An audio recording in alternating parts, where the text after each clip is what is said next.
Bonjour à tous. Je crois que je suis prêt. Ok.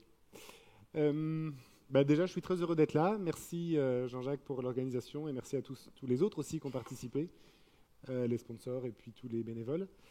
Je suis super content que vous soyez nombreux aussi.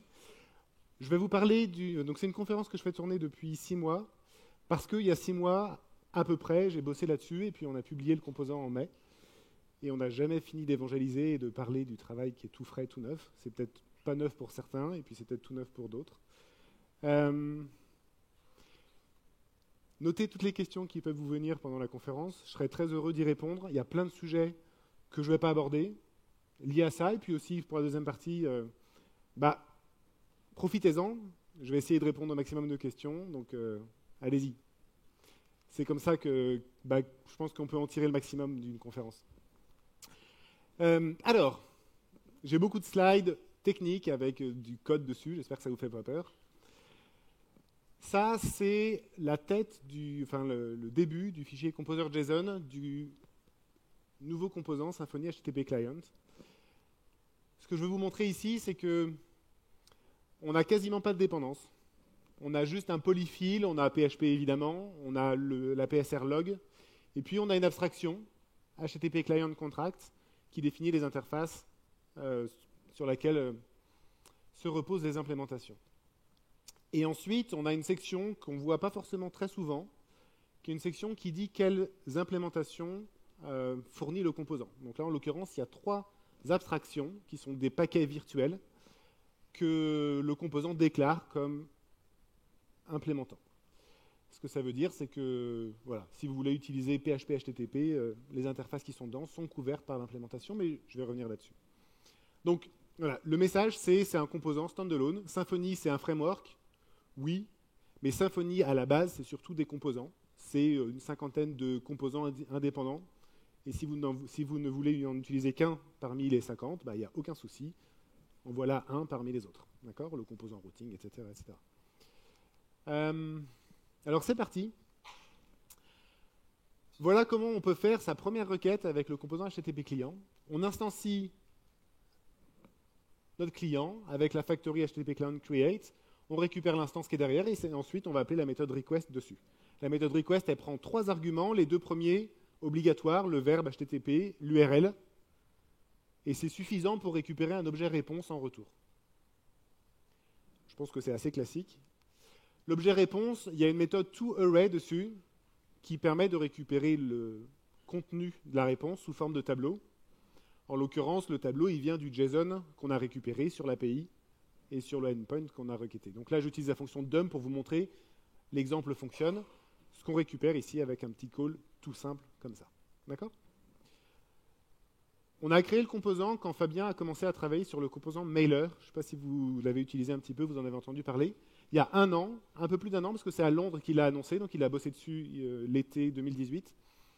Et il s'est dit, un mailer aujourd'hui, ça a besoin d'un composant HTTP, parce que pour envoyer des mails, on passe par HTTP, on ne fait pas que du SMTP pour envoyer des mails. Et donc à ce moment-là, il s'est posé la question de savoir quel client HTTP utiliser. Et Symfony a des contraintes très particulières, c'est que Symfony, il y a toutes les promesses de backward compatibilité, ce genre de choses, qui font que on ne pouvait pas utiliser l'existant. L'existant, c'est Guzzle essentiellement. Guzzle, le track record de Guzzle, c'est pas bon du tout en termes de backward compatibility. Je pense que ceux qui ont expérimenté ça savent de quoi je parle. Et puis, il y a HTTP Plug aussi, mais celui-ci, c'est pareil, c'est un projet de transition, de migration. Ce n'est pas un projet fait pour durer. Ils avaient une mission, ils ont porté leur mission, et maintenant HTTP Plug, c'est plutôt quelque chose qui a accompli sa mission et qui va mourir de sa belle mort. Donc il nous fallait un composant, d'où celui-ci. Alors au début, j'ai commencé avec Fabien, on s'est dit, mais il nous faut quelque chose de minimaliste, on ne va pas s'embêter. Et puis on commence avec quelque chose de minimaliste, et puis on se dit, mais ça serait quand même bien qu'il soit asynchrone, qu'il puisse streamer, et puis finalement, on a un composant bas niveau qui sait tout faire. Je pense mieux que les autres, mais c'était facile, il suffisait de regarder ce que les autres faisaient, et puis d'essayer de faire mieux. Alors, la première chose que j'ai essayé de faire, une des premières choses que j'ai essayé de faire, c'est d'utiliser le client pour Symfony.com. Le site Symfony.com est codé en Symfony. Il y a besoin d'interroger des API GitHub, par exemple. Ça, c'est l'API Packagist. Et donc, c'est parti. J'ai fait une pull request sur le site symfony.com, sur le code de symfony.com, pour brancher le nouveau client. Alors, évidemment, le nouveau client, il ne ressemblait pas du tout à celui que je vous montre aujourd'hui. Hein. Il y a eu plein d'itérations en termes de design, d'architecture. Ça avait une gueule complètement différente il y a un an, de mai, quand on a finalement posé le tag dessus. Je suis passé par plusieurs itérations en refactorisant complètement les choses en cours de route.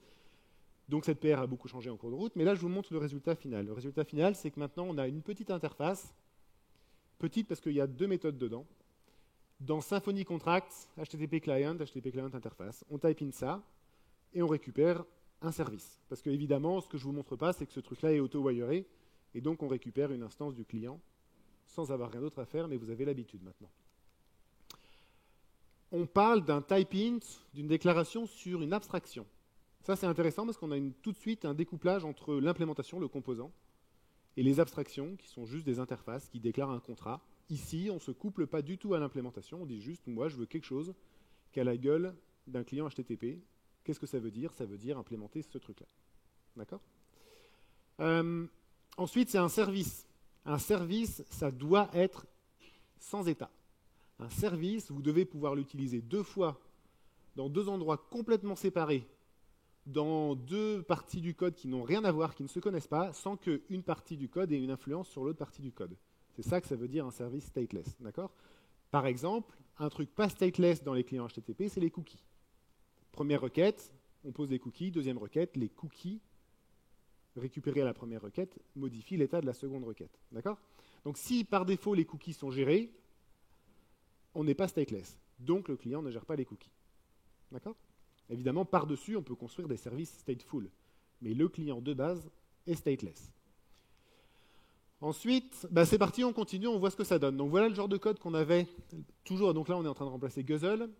On remplace une méthode qui nous faisait le JSON decode par un appel à toArray. Donc ça, c'est sympathique. On s'est dit, ça a bon goût. Là, on est en train de faire un post sur un body tout bête, un payload, content type text plain. Donc voilà, ça ressemble finalement, le code avant-après n'est pas si différent que ça. Ici, on est en train de faire de l'authentification bearer, donc on est sur une API avec un token. Vous voyez le auth bearer, l'option. Et ensuite, on utilise une autre option qui s'appelle JSON. Je n'ai pas encore parlé des options, c'est le 3e argument des requests. Je n'ai pas introduit ça, j'ai oublié. Le 3e argument de la méthode request, c'est un tableau. Un tableau clé-valeur des options. Des options pour compléter et pour définir la requête, ses entêtes, et puis d'autres choses. Donc là, on voit auth-bearer qui va in fine générer un header authorization. Et JSON, là, qui va nous dire, encode-moi la valeur qui est passée dans l'option comme un grand. Donc le truc, en interne, va faire un JSON encode du request content. Et donc du coup, à ce moment-là, on va poster du JSON sur une API. Ici, on fait la même chose avec l'option body. Alors l'exemple précédent, c'était du texte, l'option body que j'ai oublié d'introduire, mais cette fois-ci, on passe un tableau en valeur de body, et le tableau sera encodé automatiquement comme si on soumettait un formulaire. Donc là, on est en train de faire un content type application 3W URL form URL encoded, un truc comme ça. D'accord? Donc ça, le client va le faire pour nous aussi. C'est encore du code à ne pas écrire. Comme on le voit, Guzzle fournit aussi la même chose. Ça a juste un nom différent, mais ce n'est pas très grave. Alors, ça, c'est les options. Je reviendrai dessus tout à l'heure. Sur la réponse en tant que telle, vous avez vu toArray pour l'instant, mais il y a d'autres méthodes. Les voici. Il n'y en a pas d'autres. getStatusCode, évidemment pour récupérer le status code, donc ça retourne en entier. getHeaders, le tableau des headers de la réponse. toArray, JSON decode du body. Évidemment, ça ne marche que si le body est du JSON. Cancel, ça permet d'interrompre une requête que vous avez lancée. Et getInfo, ça permet d'obtenir des métadonnées sur ce qui est en train de se passer. Ça retourne un tableau de valeurs sur ce qui est en train de se passer. Je vais revenir dessus aussi tout à l'heure. Cancel, c'est la petite puce à l'oreille qui vous montre que les réponses sont lazy. Quand vous appelez la méthode request, vous avez instantanément un objet réponse en retour. Il ne se passe rien sur le réseau. D'accord? Donc on n'est pas en train d'attendre que les headers arrivent, on n'est même pas en train d'attendre que le body arrive, on a tout de suite un objet. Ensuite, sur cet objet, si on utilise cette interface-là, vous imaginez bien qu'à un moment, il va falloir bloquer pour obtenir le status code. Donc, Toutes les méthodes qui naturellement doivent être bloquantes sont bloquantes. GetStatusCode et getHeader, getContent, à chaque fois vous allez attendre et bloquer, donc mettre en pause votre programme pour obtenir le résultat. Cancel, évidemment, ce n'est pas le cas. Cancel, si vous lancez la requête, vous faites cancel, il ne s'est rien passé. GetInfo, c'est pareil, c'est une méthode qui n'est pas bloquante. Donc getInfo, vous faites request getInfo, il n'y a rien. Ou quasiment rien, parce qu'il n'y a rien à dire sur la requête, elle n'est pas encore partie. D'accord? Si vous appelez getInfo juste après getStatusCode, là, il y aura beaucoup plus de choses, puisqu'il y aura eu un aller-retour. Alors, normalement, avec ce que je vous ai raconté, vous êtes capable de couvrir 80% des besoins qu'on a quand on consomme des API. Quand on consomme une API, on fait du get, on fait du post, on envoie un JSON, on envoie un formulaire. On fait ça de façon synchrone, on ne s'embête pas à streamer la réponse, on n'a pas besoin de laziness particulièrement. Je pense que si vous réfléchissez à vos besoins, on a couvert 80% du besoin. Par contre, on a couvert 20%, alors c'est des nombres à la louche, on a couvert 20% de ce que permet l'abstraction dans Symfony Contract. Avant de rentrer dans le détail de ça, je vais vous parler d'interopérabilité. Parce que là, on a Symfony Contract. Symfony Contract, donc, ce sont des abstractions publiées par Symfony qui permettent de l'interopérabilité entre toutes les librairies qui ont décidé d'utiliser l'abstraction dans Symfony Contract. Évidemment, il y a un framework que je connais bien qui utilise ça en priorité, ça s'appelle Symfony. Et donc Symfony, quand avec Symfony, les autres composants, le mailer au hasard, a besoin d'un client HTTP, il type in sur l'abstraction publiée par Symfony et puis ça marche. Maintenant, il y a plein d'autres librairies dans le monde, et sur Packagist, accessible avec Composer. Et il y en a quelques-unes, quasiment pas encore parce que c'est tout neuf, mais il y en a quelques-unes, et il y en a sûrement de plus en plus, qui vont, elles, se baser sur un truc qui s'appelle PSR18, qui est une HTTP Client Interface.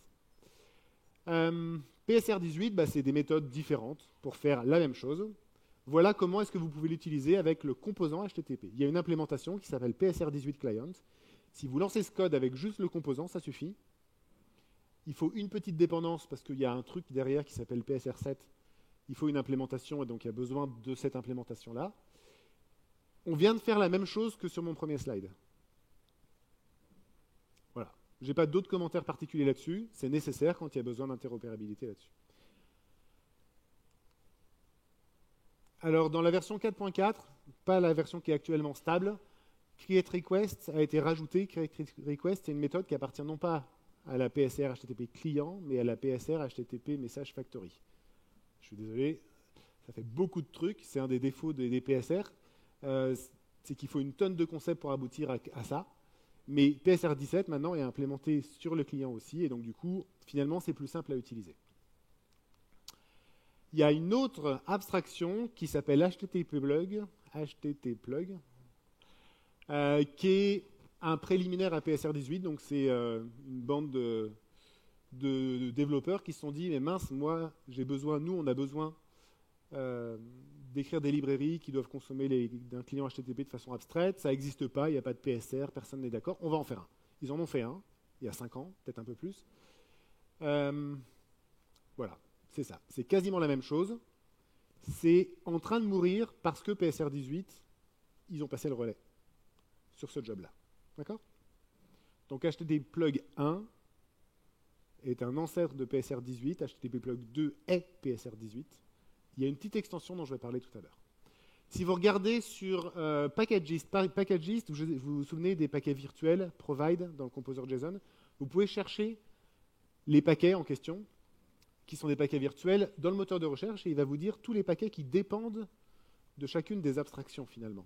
Donc là, on a PHP HTTP client implémentation, c'est le petit nom de code de HTTPlug, et là, on voit qu'il y a 288 librairies qui l'utilisent. Quasiment toutes sont encore à la V1, qui n'est pas compatible PSR18. Si vous faites la même recherche avec PSR18, qui va être PSR HTTP client, il n'y en aura quasiment pas. En tout cas, aux dernières nouvelles, il n'y en a quasiment pas. Pour Symfony, je pense que c'est pareil, évidemment. Ça, c'est le boulot d'un gars qui s'appelle Tobias Nyholm. Tobias Nyholm, il est passé sur toutes les librairies, toutes, c'est lui, il a fait des pull requests partout. Voilà. Donc, chapeau.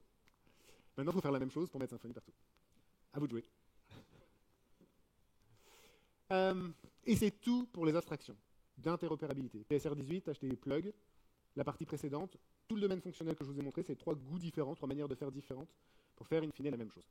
On va parler maintenant des usages avancés que ne permettent pas les choses dont je vous ai parlé jusqu'à maintenant, qui sont des usages quand on a envie de se faire plaisir avec un client HTTP. Ça veut dire dans la vraie vie aussi. Hein. Parce que dans la vraie vie, on n'a pas envie de faire que ça, il y a des fois on a envie de faire des choses plus malines. Les options qui sont ici, c'est des options qui sont dans l'abstraction. D'accord ? Ce n'est pas des détails d'implémentation. L'abstraction, donc les méthodes dans le contrat, disent une implémentation qui satisfait le contrat doit implémenter tous les comportements associés à ces options-là. Alors les options, je ne vais pas tous les lister. Il y en a qui vont définir la façon dont la requête elle-même doit être envoyée, les en-têtes par exemple, le body. Il y en a qui vont définir aussi comment est-ce que la connexion doit se passer. Donc là, ça va être toute la gestion des certificats SSL, ça va être toute la gestion du DNS aussi, ça va être la gestion... commençons par ça. Je ne vais pas vous les lister, c'est beaucoup de choses, et puis ce serait un peu rébarbatif. Ce qui est intéressant, en ayant les options dans le contrat, ce qui est intéressant, c'est qu'à partir de ce moment-là, à partir de ce contrat, on peut construire des décorateurs qui vont pouvoir ajuster ces paramètres-là dans leur logique propre. C'est-à-dire, si vous avez besoin d'un décorateur qui dit, parce que c'est comme ça que ça marche chez vous, vous dites, OK, toutes les requêtes qui partent sur mon site.com, elles ont un timeout de 2 secondes, et toutes les autres requêtes qui partent à l'extérieur, elles ont un timeout de 10 secondes, vous pouvez le faire de façon complètement découplée. Le contrat suffit à décrire, à implémenter un décorateur, un plugin, on va dire, qui a ce job-là. PSR18, HTTP-Plug ne permettent pas ça, parce qu'il n'y a pas d'option, donc on ne peut pas faire ça. D'accord ? C'est l'intérêt d'avoir des options dans le contrat, c'est qu'on peut se découpler complètement de l'implémentation et remplir ces choses-là. Alors, un petit zoom sur 6 options. Timeout, je viens d'en parler. Timeout, c'est le timeout d'inactivité. Donc ça dit combien de temps maximum vous êtes prêt à attendre et qu'il ne se passe rien pendant ce temps-là. Au bout du timeout d'inactivité, vous aurez une exception si vous n'êtes pas en mode streamé. C'est différent d'une autre option qu'on a rajoutée récemment qui s'appelle Max Duration, qui est le temps maximum d'exécution d'une requête indépendamment des timeouts. Avec un timeout à 3 secondes, vous pouvez télécharger pendant une demi-heure un fichier ISO si vous avez une connexion qui reste active tout le temps sans jamais faire de pause de plus de 3 secondes. Si vous avez un max duration à 10 secondes et que vous n'avez pas le débit suffisant pour télécharger l'image ISO, ça va s'arrêter au bout de 10 secondes. D'accord ? Donc c'est deux concepts très différents. Proxy, ça permet de passer à travers les proxys dans les entreprises. On progress, ça permet d'avoir un callback qui est appelé à chaque fois qu'il se passe quelque chose. Donc on peut construire assez facilement une progress bar par exemple, et puis plein d'autres choses. Base URI pour définir comment résoudre les URL relatives. Request, get, / toto. Ah, il manque le nom de domaine. Base URI va le donner. Resolve, c'est une option qui permet de court-circuiter le DNS. Vous dites en option clé-valeur, la clé c'est le host, la valeur c'est l'adresse IP, et le DNS ne sera pas utilisé pour ces hosts-là, d'accord, pour ces noms de domaine-là. Donc l'intérêt c'est que ça vous permet de déporter la résolution DNS à l'extérieur du client, ce qui vous permet éventuellement de faire des vérifications sur les adresses IP. S'il y a des IP que vous ne voulez pas, que vous voulez interdire à ce client d'utiliser, vous pouvez le faire à l'extérieur. Vous faites toutes les vérifications, et une fois que vous avez fait la résolution, les vérifications, vous le passez au client en disant « J'ai déjà vérifié avant, tu ne vas surtout pas demander au DNS, parce que ça serait peut-être un problème de sécurité. » Max Redirect, parce que le client fait les redirections, les 301, 302, 307, 308, il les suit. Évidemment, à un moment, il faut qu'il s'arrête, parce qu'on ne veut pas rentrer dans des boucles infinies, des trucs comme ça. Donc par défaut, c'est 20. Si vous ne voulez pas suivre les redirections, vous mettez 0, et entre les deux, ou au-delà, vous faites ce que vous voulez. Ça fait partie du design qui est un design fail-safe, robuste. C'est un design, vous ne pouvez pas vous planter, ou en tout cas le client ne va pas vous mettre des show-straps, et en fait va vous éviter de faire des erreurs qui seraient des erreurs trop faciles à faire. D'accord ? Donc, une des erreurs super faciles à faire, c'est de ne pas gérer les 404, de ne pas gérer les 402, de ne pas gérer les 502, de ne pas gérer tous les codes d'erreur autres que 200 quand vous attendez une 200. Le code sur mon tout premier slide avec du code, qui allait récupérer une version.json sur symfony.com, il n'y avait aucune gestion d'erreur. Ouais. Je ne sais pas si ça passe chez vous en review, mais je pense qu'on écrit tous du code comme ça. En général, ça marche. Donc on ne code pas le code qui gère le cas, ça ne marche pas. D'accord ? Donc qu'est-ce qui se passe ? Quand il y a une 400, parce que le serveur symfony.com, des fois il est en 400 ou des fois il est en 500, ça arrive, évidemment. Qu'est-ce qui se passe ce jour-là ? Comment ça doit se comporter ? Moi, ce que je veux, c'est qu'il y ait une exception. Je veux que, ne codant pas le chemin où ça ne marche pas, ce chemin-là me crie à la figure en me disant aujourd'hui ça s'est mal passé. C'est pas grave, mais je veux au moins avoir un petit log à ce niveau-là. Et non pas un truc qui va échouer plus tard, mais pour une raison indirecte, du style le JSON décode n'a pas marché, mais pourquoi, enfin voilà. Ou j'ai reçu du HTML alors que je voulais du JSON, parce que c'est possible que la page d'erreur retourne ça finalement. Voilà, donc robuste par défaut. Si vous écrivez le code de gestion d'erreur, vous prenez la main sur la gestion d'erreur. Si vous ne l'écrivez pas, l'implémentation va vous crier à la figure quand c'est le cas. Donc voilà, ça c'est pour les redirections, c'est pour les 400, c'est pour les 500. Évidemment, quand il y a une redirection, quand vous avez un code 300, un code 400, un code 500, on va vous envoyer une exception du type redirection exception, client exception, server exception. Ça, c'est le comportement par défaut, mais peut-être que vous, dans votre code, vous allez décider de gérer les 400 comme un grand. D'accord ?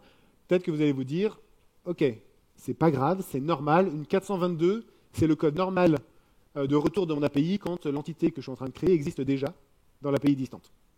Donc on a des API qui fonctionnent comme ça. Comment on fait dans ce cas-là ? On ne veut pas l'exception. Dans ce cas-là, on a un argument pour dire non, désactive les exceptions, get headers false, pas d'exception, vous êtes en mode je suis grand. D'accord ? Alors, ça c'était pour la gestion des erreurs. On va maintenant passer dans des trucs du style streaming, asynchrone, ce genre de choses.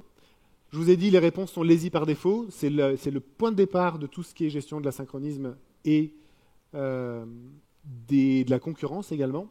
Donc là, en préliminaire, on pense souvent à synchrone concurrence pour télécharger, mais il y a aussi un pendant qui est uploadé. Parce que si vous voulez envoyer un contenu à distance et que ce contenu, il faut le streamer, il faut une manière de gérer ça. Donc là, c'est un exemple où vous allez soumettre un formulaire et vous allez streamer un upload de fichiers. Donc pour faire ça, on utilise le composant meme qui lui fournit une factory meme parts to iterable. Donc ça va nous générer un itérateur et le client, en fait, body, à ce moment-là, il va streamer ça sur le réseau et il va uploader les fichiers, tout simplement. D'accord ? Alors maintenant, on fait la même chose dans l'autre sens. On a une image ISO, une image Ubuntu, client request get URL. On a le retour instantanément. On ouvre un petit fichier en local avec un fopen2 classique, et puis c'est parti. Client stream, c'est la deuxième méthode de HTTP Client Interface. Je vous ai dit, il y en a deux, request. Stream de réponse, et là le client il a un super pouvoir, c'est qu'il sait comment streamer une réponse. D'accord ? Streamer une réponse, ça veut dire générer des chunks au fur et à mesure qu'il y a des choses qui arrivent sur le réseau. Donc il y a un paquet de données qui vient d'arriver sur le réseau, hop, un chunk dans la boucle. Et puis ainsi de suite jusqu'au bout. Et in fine, en faisant ça, vous aurez écrit la totalité de l'image ISO dans le fichier local sans avoir consommé de mémoire du tout. En tout cas, pas plus que le plus gros des chunks. D'accord ? Donc là, on vient de streamer. C'est tout. Maintenant, on va faire la même chose, mais on va s'intéresser à la partie accès concurrent, faire plusieurs requêtes en même temps, des requêtes parallèles. Et bien, comme les réponses sont lazy, ça marche tout seul. Il n'y a juste rien d'autre à faire que de faire attention à bien envoyer les requêtes d'abord, avant de les utiliser, et les utiliser ensuite. C'est ce qu'on fait dans cet exemple-là. Ici, vous voyez, on a en grisé la première partie, on envoie 378 requêtes, 379 requêtes, parce qu'on commence à 0, sur Akamai, et puis on stocke les réponses, mais on n'en fait rien. Et ensuite, c'est parti, on va lire les réponses, et on appelle getContent dessus. C'est des petits PNG, donc on prend le premier PNG, etc. etc. Pendant qu'on attend la première image, on monitore toutes les images en même temps. D'accord ? Donc en fait, elles sont toutes parties, et maintenant on attend que la première arrive, et que la deuxième arrive, et peut-être qu'elle est arrivée pendant qu'on attendait la première, etc. etc., etc. D'accord ? C'est tout. Le code, il est juste clair.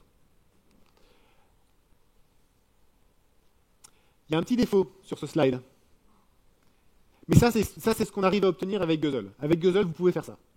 Avec Guzzle, vous lisez... Ça, cette implémentation-là, elle n'est pas très différente en Guzzle. Il faut juste utiliser une méthode différente, mais ça ressemble beaucoup. Maintenant, si vous raisonnez là-dessus, vous dites « Ah, je veux aller encore un peu plus loin. Il y a un petit défaut là-dedans, c'est quoi ?» C'est qu'on lit les réponses dans l'ordre des requêtes. C'est ça. Donc, si la dernière requête arrive avant la première, on va quand même la lire à la fin, alors qu'on aurait peut-être éventuellement pu la traiter plus tôt. Donc ça, maintenant, on va essayer de lire les réponses dans l'ordre du réseau. Et pour lire les réponses dans l'ordre du réseau, maintenant, il faut utiliser la méthode stream. La méthode stream, on peut aussi lui passer plusieurs réponses. Et les réponses, du coup, vont être générées, streamées sous forme de chunk, pareil, sauf qu'en clé, on aura la réponse correspondant au chunk. Puisqu'on en a plusieurs, il faut savoir laquelle, celle en clé. Donc, for each client stream response chunk, et puis c'est parti. Les chunks, c'est des petits objets, et sur les objets, chunk, il y a isLast par exemple. IsLast veut dire c'est le dernier chunk de la réponse en clé. Il y a un autre qui veut dire, il y a une autre méthode qui s'appelle isFirst. IsFirst, ça veut dire les headers viennent juste d'arriver. C'est le premier chunk avant le body. Ensuite, il y en a d'autres. Tous les autres entre les deux, en gros, c'est des chunks de données. Ça contient une chaîne de caractères. D'accord ? Et donc là, ce code-là, il est capable de réagir en fonction de l'activité réseau, au début, à la fin, au milieu, ce que vous voulez, vous faites ce que vous voulez. Si vous voulez décoder en même temps que vous lisez les réponses et relancer des réponses en cours de route, aucun problème, vous faites ce que vous voulez à ce niveau-là. Ça marche. Si vous lancez ce code-là sur un réseau qui marche un petit peu bien, ça tourne en moins d'une seconde. Ça tourne en moins d'une seconde parce que on est capable d'envoyer toutes les requêtes en même temps. Donc ça fait un aller. Et on lit toutes les réponses en même temps. Donc en un aller-retour, on a demandé 379 réponses, requêtes. D'accord ? C'est ouf. Mais c'est cool de pouvoir faire ça en PHP. Ce qui est ouf, c'est l'implémentation qui est derrière, qui s'appelle curl, qui nous permet d'accéder à HTTP2, parce qu'en l'occurrence, pour faire un aller-retour et demander 379 choses en même temps, il faut HTTP2. Donc là, en l'occurrence, on utilise, pour obtenir ces résultats-là, on utilise HTTP2 avec l'extension curl. Ça marche trop bien. Merci à Daniel, j'ai oublié son nom, enfin le gars qui fait curl depuis c'est sa vie, mais il a fait un boulot incroyable. Stream, il y a un deuxième argument qui est le timeout, et cet argument-là, il dit combien de temps vous êtes prêt à attendre entre chaque itération du for each précédent. Et donc, quand le for each expire, c'est-à-dire que si vous attendez plus de 0 secondes en l'occurrence, mais si vous attendez plus de 3 secondes si vous passez 3 là-dedans, ce qui va se passer, c'est qu'il y a un chunk spécial qui va être déclenché, qui va être un chunk disant la réponse en clé, elle est timeoutée. Donc là, c'est à vous de décider si c'est une exception ou pas. C'est pas une erreur un timeout. Un timeout, c'est juste, il ne s'est rien passé depuis une seconde. Qu'est-ce que je fais ? Là, c'est à vous de gérer. Peut-être que vous avez envie d'attendre plus. Vous décidez. Là, en l'occurrence, mon exemple, toutes les réponses vont timeouter. Forcément, 0. Alors, qu'est-ce qui se passe ? Pourquoi c'est intéressant de passer 0 ? C'est intéressant de passer 0 parce que ça lit les buffers qui sont déjà dans la machine. Donc, en gros, tout ce qui est déjà dans la machine, c'est-à-dire tout ce qui est déjà arrivé, qui attend dans le kernel, dans les stacks, puis le réseau, etc., quelque part en train d'être lu, vous allez les lire. Donc là, en gros, c'est qu'est-ce que tu as en stock ? Ok, je prends, je traite. Tout le reste, c'est pas grave. D'accord ? Vous pouvez faire ça. L'intérêt, c'est que si vous couplez ça à une autre boucle d'attente, parce que vous avez peut-être fait un slip quelque part avant, ou vous êtes peut-être en train d'attendre sur une boucle AMQP, en train de lire des messages AMQP, vous pouvez attendre sur la boucle AMQP en sachant que les buffers HTTP ils vont se remplir si vous avez lancé des requêtes. Et puis, quand c'est le tour du message de passer, vous dites qu'est-ce qui s'est passé sur le côté HTTP, sans bloquer, vous lisez les réponses, et puis vous continuez votre boulot. D'accord ? On peut faire ce genre de choses. Ok, nouvelle méthode, getInfo. getInfo, je vous en ai parlé un tout petit peu, enfin je vais vous en parler maintenant un peu plus. Ça retourne response header, les headers de la réponse, mais cette fois-ci les headers de la réponse complète du début à la fin des redirections. Donc ça va vous donner toutes les lignes, y compris toutes les requêtes intermédiaires qui ont pu être exécutées. Donc si vous avez besoin d'accéder à cette information, c'est là. Redirect count, ça vous donne le nombre de redirections. Redirect URL, ça vous donne la cible de la redirection quand vous avez une 300 qui revient. C'est OK, c'est une 300, mais pour aller où ? Ça va vous dire, vous allez obtenir la réponse ici. Start time, HTTP method, code, error. User data, c'est une info que vous passez en option. Au moment où vous faites la requête, vous faites request get, user data toto. Et sur la réponse, vous pouvez faire get info de user data et récupérer la même chose. L'intérêt, c'est que vous pouvez donner du coup des petits noms, des petits identifiants à vos requêtes et identifier très facilement la réponse, savoir à quoi elle correspond. Il suffit de lire l'ID que vous avez mis là-dedans. Une autre idée de user data, c'est de mettre un callback. Le callback, ça peut être quoi faire du body qui vient d'arriver. J'ai une réponse, hop, j'ai son body, qu'est-ce que j'en fais maintenant ? Ah, je le passe à la callback que j'ai mis dans user data un peu plus haut. Et du coup, vous chaînez les choses comme ça, et les traitements s'enchaînent facilement. Il y en a une qui est super pratique, il faut lire en vertical. Request, getInfo, debug. Debug, ça va vous donner des informations sur tout ce qui s'est passé, un log finalement de la requête. Donc si vous dites, ma requête, ça ne se passe pas comme je pense, il y a un truc qui ne marche pas, je ne comprends pas, pensez à faire ça, ça va vous dire ce qui s'est passé. Là, on a encore une fois curl qui nous raconte des trucs, qui nous dit qu'il y a un bundle sur Akamai, qu'il est en train de multiplexer, qu'il y a voilà, plein de choses sympathiques en fait. On se rend compte qu'il y a une vraie implémentation derrière, qu'il y a un sacré taf à faire. Il y a juste à lire pour se rendre compte que c'est normal, c'est pas normal, en tout cas comprendre. C'est ça qui est important. Ok, tout ce que je vous ai raconté jusqu'à maintenant, c'est dans le contrat. C'est abstrait, c'est des idées, c'est un contrat. Je vous dis, hop, voilà, allez-y, maintenant on implémente. Bon, en fait, l'implémentation, il y en a une, maintenant elle est dans le composant. Alors le composant implémente la totalité du contrat. Il y a quelques extensions qui ne sont pas dans l'abstraction, à utiliser que si vous en avez vraiment besoin. Donc il y a deux implémentations au niveau transport, une qui s'appelle Native HTTP Client, une qui s'appelle Curl HTTP Client. Les deux implémentent la totalité du contrat avec des redirections sécures, c'est-à-dire que quand vous faites une requête sur un host, les cookies ne suivent pas quand vous changez de host. C'est des trucs bêtes, mais ce n'est pas le cas dans PHP de base si vous ne faites pas gaffe. C'est des bugs. Dans Guzzle, c'est une version récente qui a fixé des bugs de ce style-là. Donc c'est un peu bête quand même, non? Les deux vont gérer tout ce qui est compression HTTP et chunking, donc le fait de pouvoir chunker les réponses. Bon, compression HTTP de zipper, dézipper à la volée. La gestion des variables d'environnement pour le proxy HTTP également va être gérée pour vous. Donc ça, c'est au niveau de l'implémentation, ça ne peut pas être dans l'abstraction. Et ça va aussi encoder pour vous les noms de domaine en cyrillique, par exemple. Ça va les transformer du cyrillique en Punicode, qui est le seul truc qui passe sur le réseau pour interroger des noms de domaine en cyrillique ou en n'importe quel autre charset qui n'est pas de l'ASCII.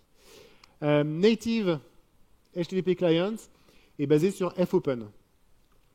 Fopen, qui est une fonction qui existe dans toutes les versions de PHP, c'est de base, donc c'est le truc le plus portable. Et c'est son bénéfice, c'est pour ça qu'on a besoin de Native HTTP Client. Il y a plein de choses qui sont fixées. Fopen a un défaut, c'est qu'il est bloquant. Quand vous appelez fopen, il bloque jusqu'à récupérer les headers. C'est tout. On ne peut pas faire du vrai streaming au-delà, avant les headers avec fopen. C'est comme ça, on ne peut rien y faire.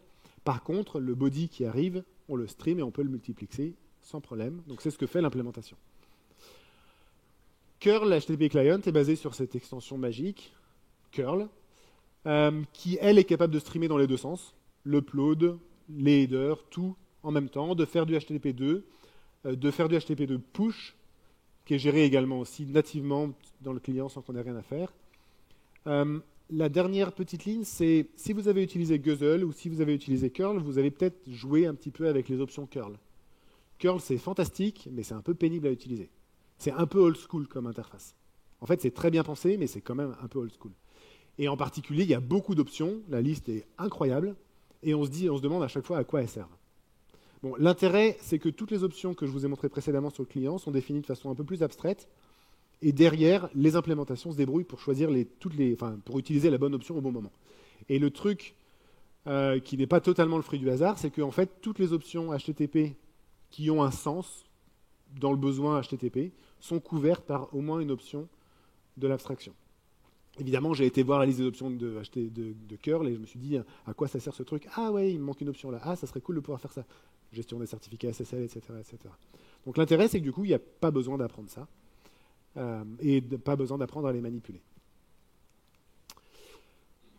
Alors, un petit bonus aussi avec cette implémentation, comme tout est fait pour être asynchrone, même si vous n'utilisez pas l'interface asynchrone, toute l'implémentation est asynchrone.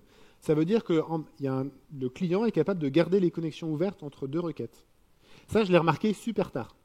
J'ai remarqué super tard parce que je me suis dit, mais là, je suis dans un code qui fait des requêtes synchrones. API, requête numéro 1, requête numéro 2, numéro 3, qui lit les réponses à chaque fois. Et c'était quand même plus rapide. Je me dis, mais pourquoi? Et en fait, c'est plus rapide parce que le client garde la connexion ouverte. Donc la première fois, il fait la résolution DNS, il fait la négociation SSL. Ensuite, ça prend du temps tout ça, il va au serveur. Et la deuxième fois, deuxième requête, il y va direct parce qu'il a déjà tout le contexte d'ouvert. Et juste grâce à ça, ça va vachement plus vite. Tant mieux. Ok, ensuite, il y a des décorateurs. Donc les décorateurs, ça se met par-dessus les transports. Il y en a un qui s'appelle le Scoping HTTP Client. Vous devez vous souvenir de celui-ci parce qu'il a une capacité, et son job, c'est de rajouter des options conditionnellement en fonction de la requête, de l'URL de la requête que vous êtes en train de faire, que le client est en train de faire. Il y a une erreur que vous allez faire, en tout cas que je vois faire par les gens qui commencent avec le client HTTP, et c'est pas très grave, mais qui est de dire je vais créer un client HTTP et je vais lui mettre des options par défaut. Parce que dans le constructeur de toutes les implémentations que je vous ai montrées, on peut mettre des options par défaut. Et donc il y a une option par défaut qui est de se dire moi mon client je vais m'en servir pour aller taper l'API GitHub, donc je vais mettre valeur par défaut auth bearer et je mets mon bearer GitHub. Ok? Vous voyez le problème? C'est que maintenant ce client-là, il est capable d'aller interroger n'importe quel nom de domaine. Donc en fait, vous donnez la responsabilité à celui qui va consommer votre client de ne pas utiliser ce client avec autre chose que github.com. Parce que s'il le fait, il va envoyer les tokens GitHub, qui sont vos tokens pour faire des trucs sur vos repositories privés, etc. Il va envoyer le token à l'autre fournisseur d'API, qui sera bien content d'avoir le token bearer. D'accord? Donc ça, c'est une erreur très facile à faire, et aussi très facile à ne pas faire en utilisant le scoping HTTP client, puisque lui, vous lui dites, quand le client va chez GitHub, voilà le bearer à envoyer. Et sinon, ne rien envoyer. D'accord? Retenez juste ça. En pratique, c'est un des trucs les plus importants. Mock HTTP client pour faire des tests. Caching HTTP client pour ajouter un cache local pour les requêtes, les réponses qu'on peut mettre en cache. PSR18 client, je vous en ai parlé. HTTP plug client, je vous en ai parlé aussi. Il y a un truc dont je ne vous ai pas parlé, c'est qu'il y a une partie asynchrone qui n'est pas encore complètement finalisée, mais il y a une méthode dans HTTP plug qui permet de récupérer des promesses. Et les promesses, c'est une primitive qui permet de faire de l'asynchrone. Donc vous pouvez utiliser les promesses avec le composant HTTP client. On a le Traceable HTTP Client, qui est une implémentation assez technique pour prendre des mesures de temps, et puis finalement, in fine, afficher tout ce qui se passe dans une application Symfony dans le profiler, dans la toolbar. Voilà. Le reste, c'est de dire, maintenant, on a toute l'implémentation, l'abstraction, à nous de combiner et d'en faire quelque chose d'utile. Alors on a commencé en intégrant ça dans le framework bundle. Donc si vous utilisez le framework Symfony de l'application, vous pouvez configurer des clients avec le nombre de connexions maximum par host, des options par défaut, des clients scopés, ce dont je vous ai parlé. Donc ne mettez pas le bearer dans Default Option, mettez-le bien dans la partie Scope Clients. Une intégration dans le profiler et une intégration avec les autres composants. Ici, on est sur une intégration avec BrowserKit.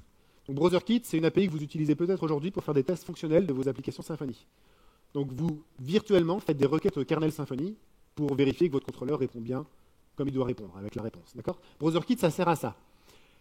Et bien, il se trouve que maintenant, vous pouvez injecter une instance d'un client HTTP dans BrowserKit, utiliser la même API que celle que vous utilisez pour vos tests fonctionnels, mais cette fois-ci, vous interrogez un vrai serveur distant et non plus le kernel Symfony.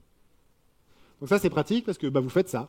Vous instanciez un client HTTP, vous créez cet objet HTTP Browser qui prend le vrai client qui est dans BrowserKit, et puis derrière, vous utilisez, là, on fait une request sur un site, on clique un lien, on soumet un formulaire, on clique le lien de la page résultante, on fait du CSS pour extraire du contenu, et ensuite, on itère sur le contenu pour l'afficher, tout simplement.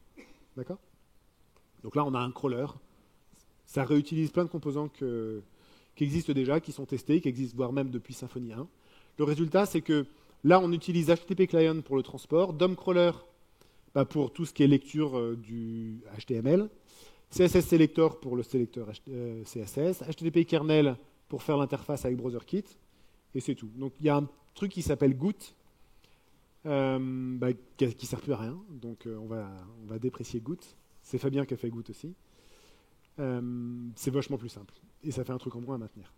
Voilà, un petit remerciement général que je fais systématiquement parce que il le mérite. fopen, c'est l'implémentation qui est dans le code de PHP. Le code de PHP, vous pouvez le lire, et il y a plein de choses intéressantes à trouver là-dedans. C'est un client HTTP.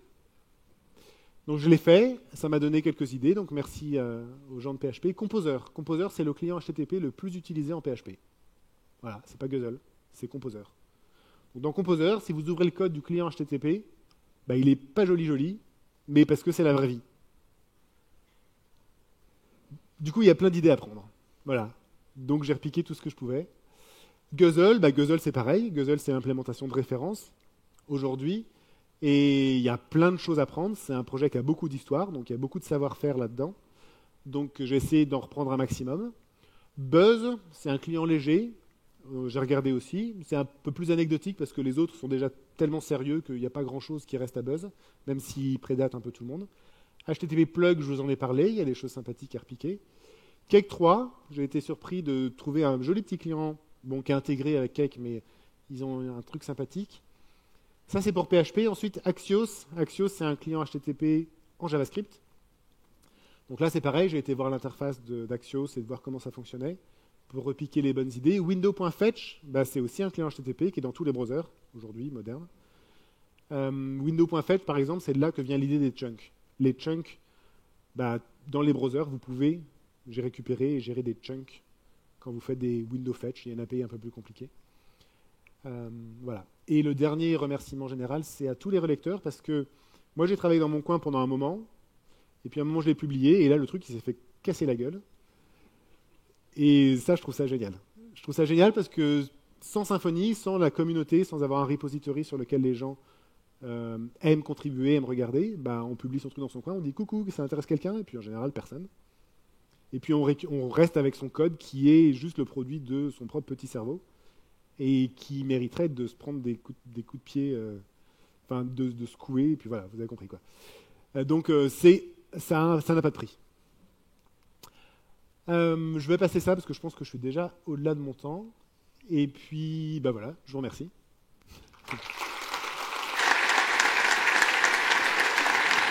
Merci Nicolas. Est-ce que vous avez des questions ?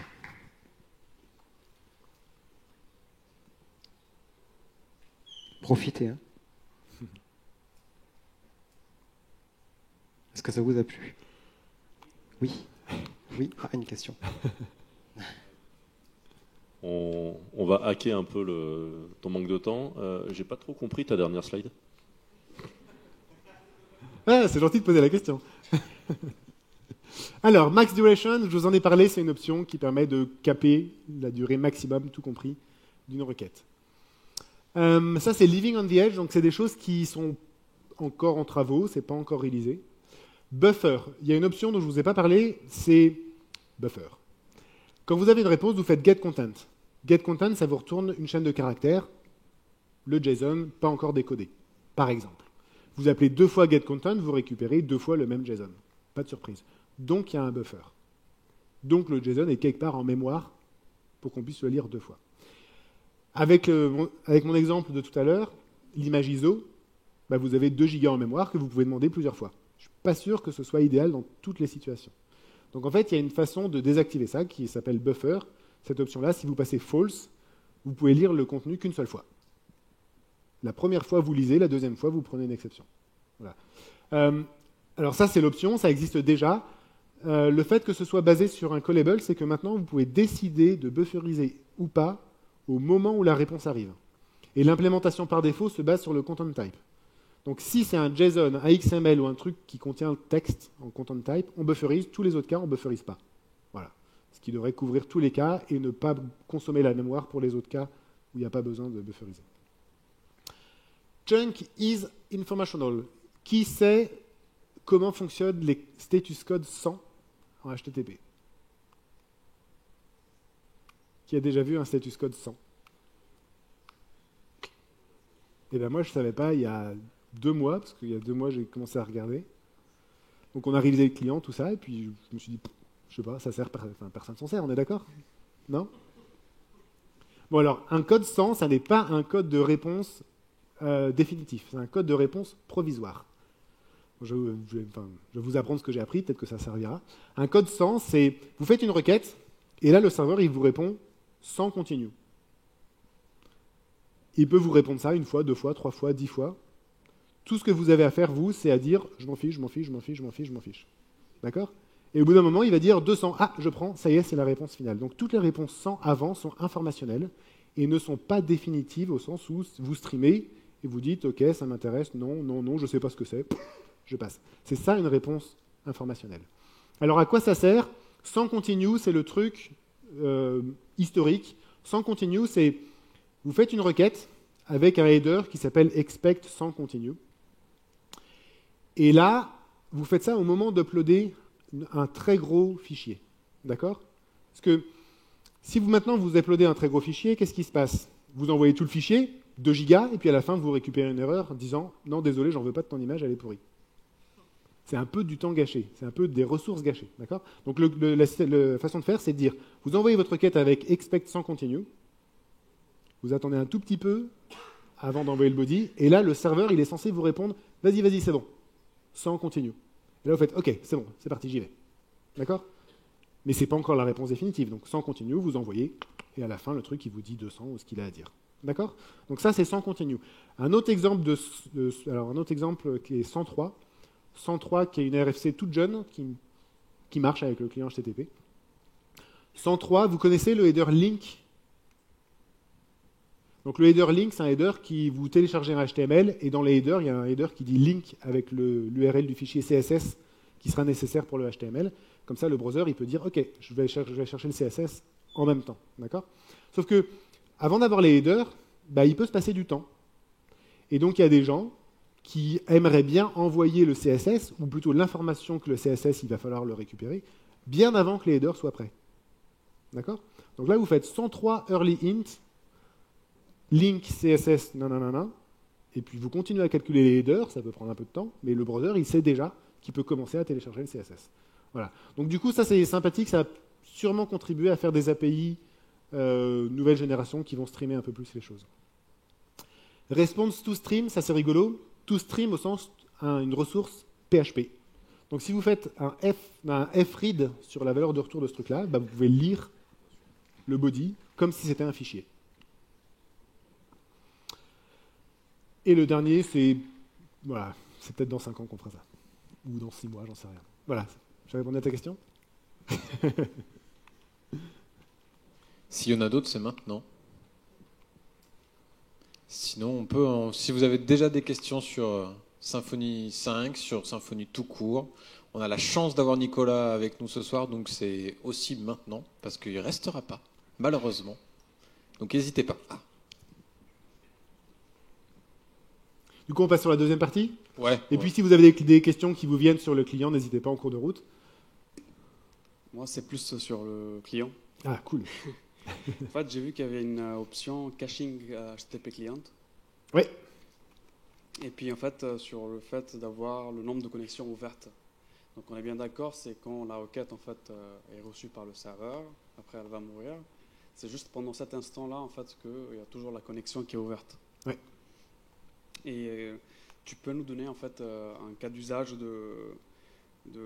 du cache, en fait, comment on peut l'utiliser, enfin optimiser Le cache, c'est si tu interroges une API ou n'importe quel site qui te qui te renvoie des réponses avec un header cache control. Si le header cache control te dit max age 1 heure, ça veut dire que la deuxième fois dans l'heure où tu as besoin de la réponse, si tu l'as en local, il n'y a pas besoin. Donc le caching HTTP client, il va s'assurer de mettre sur le disque dur local les réponses qui peuvent être mises en cache. Ça marche. Dernière question en fait par rapport au PCR 18. Ouais. Pourquoi ne pas avoir fait en fait comme le standard en fait qui est de la communauté en fait. Pourquoi ne pas avoir fait que du PCR 18 Pourquoi n'a pas fait Parce qu'en fait là j'ai vu qu'il y avait une implémentation justement pour pouvoir en fait faire du PCR 18 et l'implémentation en fait de Symfony. Alors, ta question c'est pourquoi on n'a pas implémenté que PSR 18 ? Oui, pour être standard et que quelqu'un qui vient d'un autre projet puisse directement... Mais la deuxième partie, je challenge ta question parce que c'est une manière de répondre à ta question. Pourquoi on n'a pas implémenté que PSR 18 ? Parce que PSR 18 ne permet de faire que 20% de ce que je vous ai montré. Donc tout le reste n'aurait pas été couvert. Très bien. Maintenant, la deuxième partie de ta remarque, c'est de dire pourquoi est-ce qu'on n'a pas implémenté les standards ? Si, on l'a implémenté. Donc en fait, l'idée c'est de dire si vous voulez utiliser ça avec une librairie qui consomme du PSR 18, c'est nativement supporté. Si vous avez des usages plus avancés, c'est aussi supporté. Très bien, merci.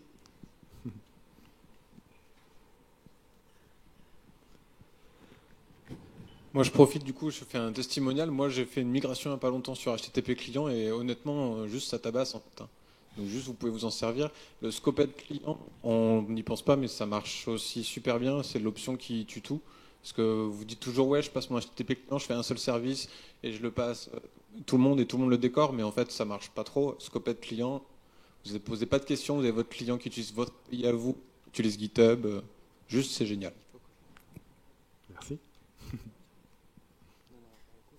Et juste une petite remarque, je pense que pour la promotion du composant, tu pourrais récupérer peut-être les informations. Il y avait, je ne sais plus si c'était Jérémy Drusset sur Twitter, qui avait posté là, un benchmark de performance avant et après l'utilisation d'HTTP Client. Et je crois qu'il avait genre 80 ou 90% de gains de perf ou quelque chose d'assez Ouais. énorme. Il avait montré le graphique. Et enfin, c'est pour dire que même, ne serait-ce qu'au niveau perf, le simple fait d'utiliser HTTP Client plutôt que Guzzle ou autre, ça fait déjà gagner pas mal de temps.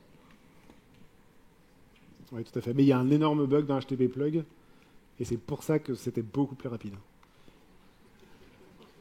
Le truc, c'est que le bug n'a pas été fixé. Or, l'issue a quand même plusieurs mois. Voilà. Peut-être. Non, mais c'est compliqué. C'est difficile. Enfin, disons, Symfony, c'est plein de gens qui se mettent ensemble pour faire le mieux qu'ils peuvent. Et 3 gars qui font HTTP Plug, parce que c'est à peu près ça, ne peuvent pas se battre contre une communauté entière. Et d'ailleurs, les mêmes gars en font partie de la communauté Symfony. Donc, les gars qui ont... Enfin, Jérémy, en l'occurrence, qui utilise HTTP Plug, ou Tobias, je vous ai parlé de Tobias qui a implémenté HTTP Plug sur 288 librairies, bah, ça a été un de mes premiers relecteurs et un de mes premiers contributeurs sur le client HTTP, donc il y a une vraie continuité, il n'y a aucune compétition. On dit ça parce qu'on regarde, on dit « Ah, moi je suis mieux, que j'en ai une plus grosse, etc. » Pardon. Mais en fait, on est tous passionnés par le fait de se dépasser, et moi je suis très content d'être challengé en permanence, et de challenger aussi, c'est le retour des choses.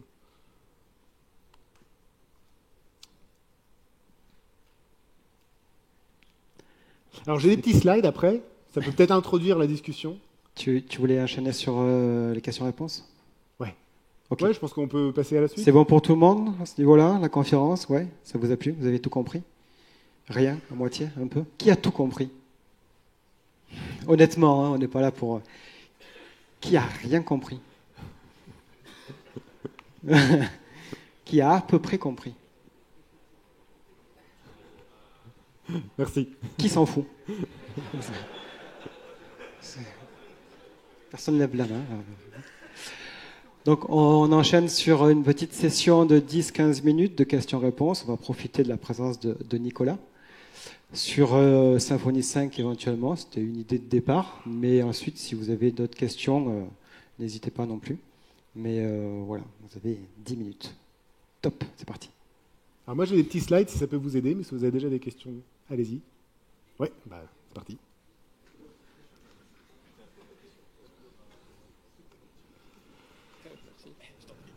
Oui, c'est au sujet du composant string. Ouais. Alors, j'ai pas eu encore l'occasion de l'utiliser, Ouais. mais c'est très intéressant déjà de sortir quelque chose. Mais par contre, je m'interrogeais sur le. Je me disais pourquoi déjà ça devrait être peut-être natif à PHP ou sous forme peut-être d'extension, je sais pas. Est-ce que c'est prévu de le faire ou enfin, je te laisse la parole pour expliquer un peu mieux la motivation du. Ouais, ok, donc le composant string, on l'a mergé il n'y a pas si longtemps que ça, il y a une semaine, 2 semaines, un truc comme ça. C'est un composant qui va être réalisé en 4.4, donc en novembre, qui fournit 3 classes qui permettent toutes de découper des strings en petits bouts ou de les mettre en majuscules, en minuscules, enfin voilà, de faire de la gestion de chaîne de caractères. D'accord ? Il y a 3 classes parce qu'il y a 3 systèmes métriques pour gérer des chaînes de caractères. Il y a le système métrique des octets. Vous découpez les chaînes de caractères suivant les octets. D'accord ?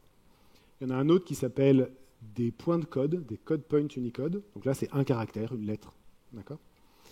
Et évidemment, un caractère Unicode, c'est peut-être plusieurs octets. C'est pour ça qu'on a besoin des 2 concepts. Et il y a le 3e système métrique, qui est le système des métriques des graphèmes. Un graphème, c'est des mots de linguiste.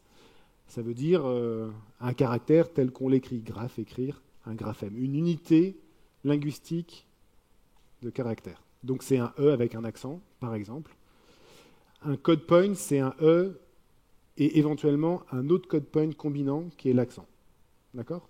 Donc ça, 2 code points égale un graphème, le E avec un accent. Bon, ça c'est mon introduction. Mais c'est le début de ma réponse à la question parce que c'est compliqué. C'est compliqué de gérer des chaînes de caractères. Mon exemple, c'est déjà. D-E accent, J-A accent. Ok. Quelle est la longueur de déjà ? Ben, il y a 3 réponses. Suivant que vous comptez en octets, en point de code ou en graphème, il il y a 3 réponses possibles. D'accord ? En fait, il y a plus que 3 réponses parce que vous pouvez combiner le premier accent et ne pas combiner le A. Donc si vous avez un E décomposé, c'est comme ça qu'on dit, D, E, accent combinant, J, A combiné, vous avez compté, ça fait 5 lettres. D'accord ? 5 caractères. Bon, ça fait 5. Voilà, vous voyez ? Donc l'idée, c'est de dire, ça c'est les concepts. Ensuite, il y a l'implémentation. C'est de dire, bon, comment on fait pour compter le nombre de graphèmes dans le mot déjà ? Il faut utiliser les fonctions qui s'appellent graphème strlen.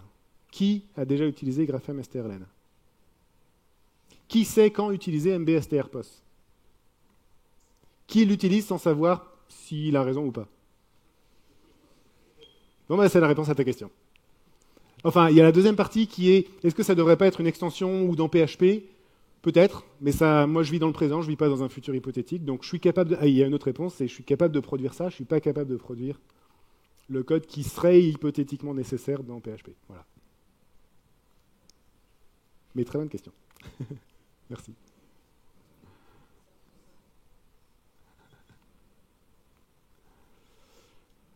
Alors j'ai des trucs à vous raconter. Donc, Symfony, on a passé le milliard de téléchargements il y a 1 an. Des petites choses sur la communauté, puis aussi sur le modèle économique, parce que je pense que c'est important. Alors déjà, Superman a super bien choisi son initiale, parce que Symfony, il y a des super pouvoirs dans Symfony. Il y en a 2. Je catégorise les... Enfin voilà, j'identifie 2 trucs incroyables dans Symfony. Il y en a un qui est schématiquement représenté par ça. Ce sont les process. Les process dans Symfony, ça nous permet à la communauté, à l'univers PHP, à nous, les professionnels du web, on va dire, d'avoir un effet de levier de fou. On sait quand les choses seront publiées, on sait qu'elles sont stables, on peut planifier les montées en version, on peut planifier les pages de sécurité, et on peut même planifier la montée en version majeure, 4 à 5, 3 à 4, etc. Et ça, pour moi, c'est le super pouvoir de Symfony. Être capable de vous dire, dans 2 mois, dans moins de 2 mois, on va publier Symfony 5 et ça va bien se passer. Si vous pensez à des projets qui, quand ils changent de numéro, ça se passe bien, il n'y en a pas beaucoup. J'ai un exemple, Symfony 1, 2, c'est pas la même chose. D'accord ? Angular, pareil. Guzzle, on n'en parle pas. Donc ça, c'est les process. Et puis il y en a plein des process. Il y en a vraiment plein. Et ça, je me rends compte tous les jours en étant dans les mains dedans, à quel point ça nous permet d'avancer vite, et de façon sécurisée, parce que c'est quand même l'essentiel aussi. Le deuxième, c'est la communauté. Donc là, j'ai juste mis les premiers. Alors la communauté, elle est très vivante. Il y a des gens là-dedans qui sont nouveaux, et il y a des gens qui sont anciens qu'on n'arrive pas à détrôner, parce qu'ils ont tellement contribué par le passé qu'ils méritent encore d'être là. D'ailleurs, tout le monde mérite d'être là, ce n'est pas une question de mérite vraiment, c'est juste des nombres. Mais il y a 2000 contributeurs, 2364 développeurs, il y en a des nouveaux tous les jours. Heureusement, parce que s'il n'y avait que ces personnes-là qui travaillaient sur le code, on aurait un problème, ça ne marcherait tout simplement pas. Donc, voilà, merci à toute la communauté, ça veut dire vous. Ça veut dire vous au sens très large, parce que là, les métriques précédentes sont basées sur le code, mais en fait, Symfony, et l'animation de la communauté, ce n'est pas le code. C'est bien loin d'être que le code. C'est votre présence aujourd'hui. Vous animez la communauté en étant là aujourd'hui. C'est la participation aux conférences. C'est le fait d'être sur Slack, d'échanger. C'est le fait d'en parler. C'est le fait d'avoir une petite étincelle quand vous parlez de Symfony. Et puis de l'animer, de la faire vivre, cette étincelle, en parlant à vos collègues, en parlant aux étudiants, en leur disant c'est génial, c'est un bon choix. Si, je t'assure, tu auras une bonne vie avec ça. Et puis de vous projeter aussi. Voilà, c'est ça. Donc ce truc-là, moi, mon souhait, et c'est aussi pour ça que je suis là aujourd'hui, c'est de vous passer ce message, c'est continuer à faire vivre cette flamme, parce qu'une techno meurt, non pas parce que techniquement elle est plus pertinente. Une techno meurt parce que les gens arrêtent de s'en servir. Et à quel moment une techno devient plus pertinente ? Quand tout le monde s'est désintéressé de Symfony. Pourquoi Symfony est actif ? Pourquoi est-ce que Symfony, c'est un choix pertinent aujourd'hui ? Parce qu'il y a plein de gens qui travaillent dessus. Qui travaillent sur le code, c'est vrai. Mais en fait, tout ça, c'est un cercle vertueux. Si vous arrêtez de parler de Symfony, les gens qui travaillent sur le code, ils n'auront pas ce coup de main qui permet de renvoyer l'ascenseur finalement et de faire avancer la roue. D'accord ? Donc ma demande aujourd'hui, c'est pas grave. Si vous n'envoyez pas de code sur Symfony, c'est pas grave du tout. Animez la roue, poussez-la en parlant. Et aujourd'hui, c'est une super manière de faire déjà. Donc merci pour ça. Et puis si vous voulez contribuer, venez me voir, il n'y a pas de souci, c'est pas très compliqué. Il y a plein de gens qui sont prêts à accompagner pour le faire. Je fais un petit peu de promotion, j'en profite. Symfony, c'est aussi une entreprise. Ça fait un peu plus d'un an qu'on a créé l'entreprise. Et c'est une entreprise qui va pas bien. Parce qu'elle produit du code, mais elle n'a pas de revenus en face. En tout cas, moi, personnellement, 80% de mon temps est passé à écrire du code que vous utilisez, mais pour lequel vos patrons, vos entreprises, ne contribuent financièrement que très, très, très indirectement. Suffisamment indirectement pour que je puisse considérer, moi, personnellement, que mon salaire n'est pas payé par vos entreprises. Et ça, c'est un problème dans l'open source. Il y a une discussion en ce moment. Je pointe le doigt sur personne, mais c'est une discussion, une réflexion qui est de plus en plus présente dans la communauté et dans les communautés open source, parce qu'il y a des gens qui se tuent à la tâche.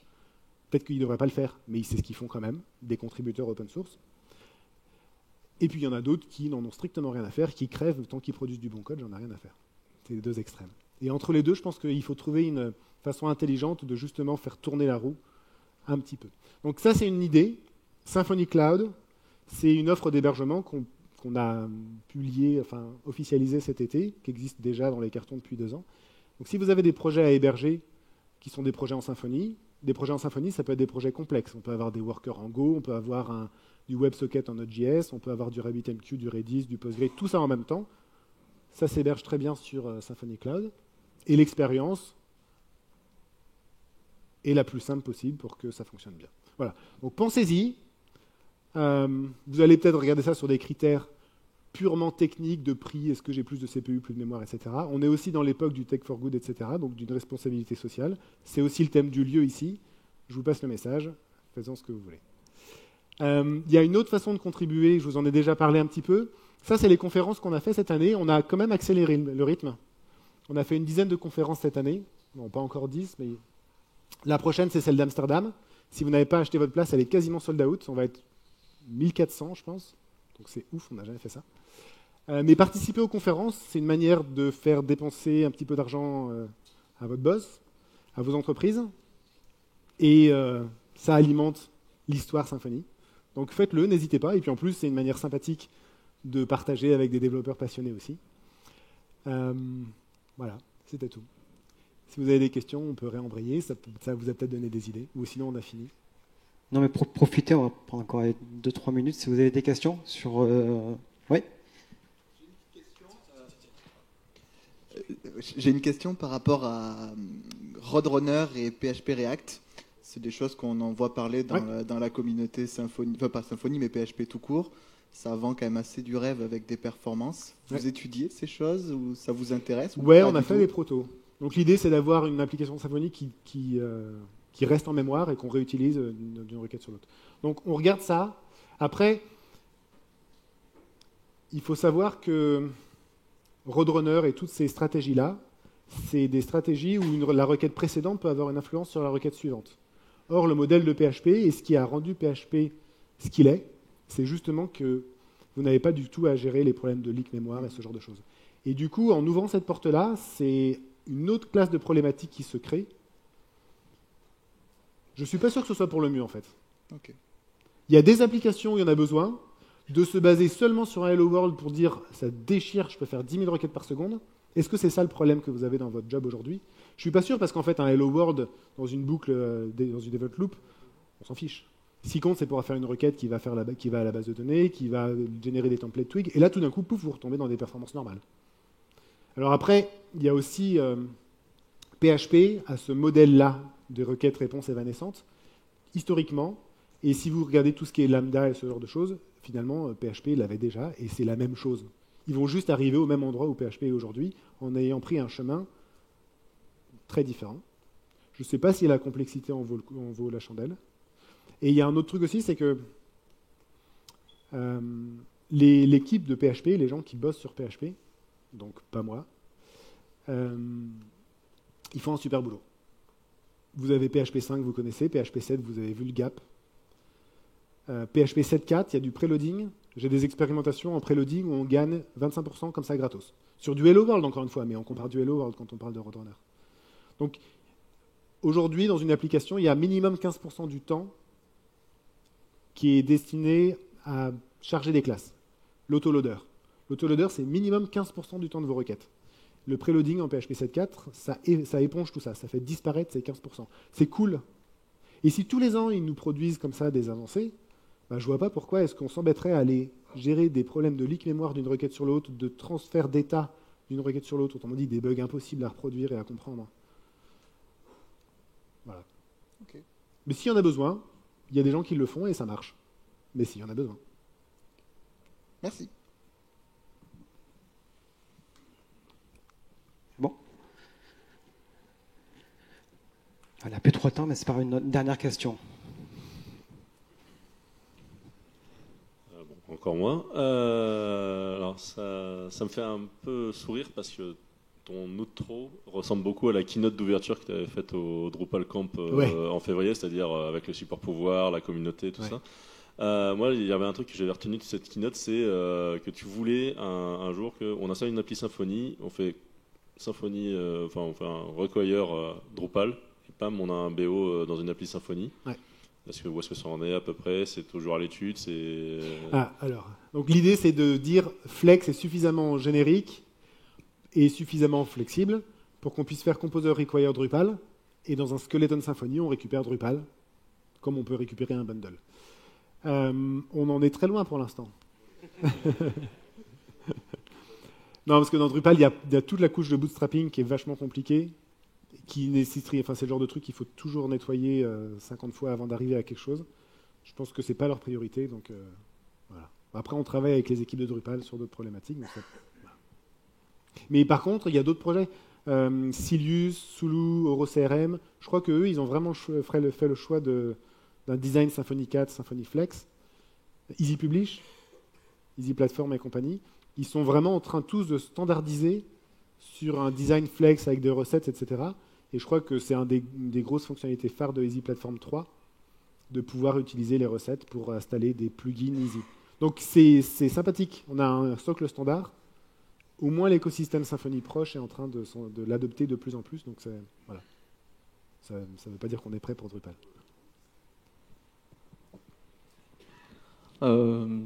Petite question. Alors du coup, je ne sais pas si tout le monde en a entendu parler, mais en plus du composant string, il y a le composant notifier qui va sortir.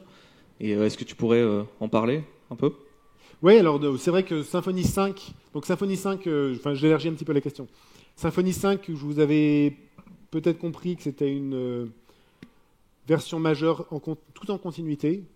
C'est Dries qui disait ça sur Drupal, mais la révolution de Symfony 5, c'est il y a 0 révolution, beaucoup moins que de 3 à 4, parce que 3 à 4, il n'y avait pas de révolution en termes de code, mais il y avait une grosse révolution en termes de structure de dossier, flex, etc. Donc il a fallu quand même réécrire pas mal de choses ou réorganiser tout ça.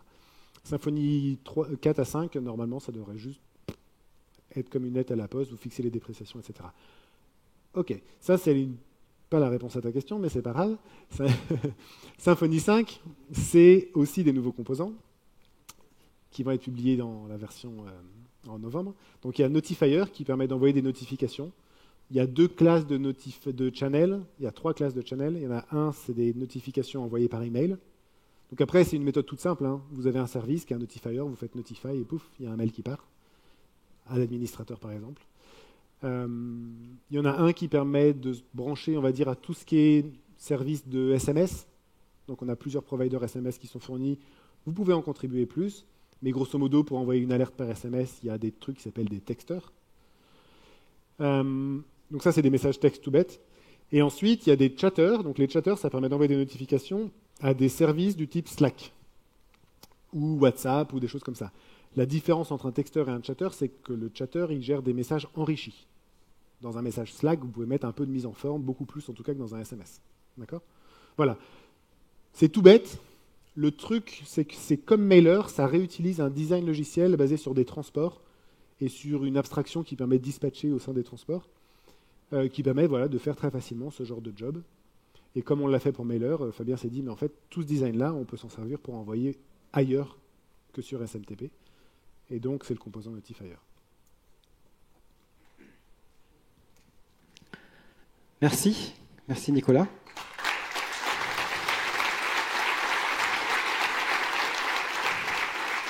J'ai une dernière question.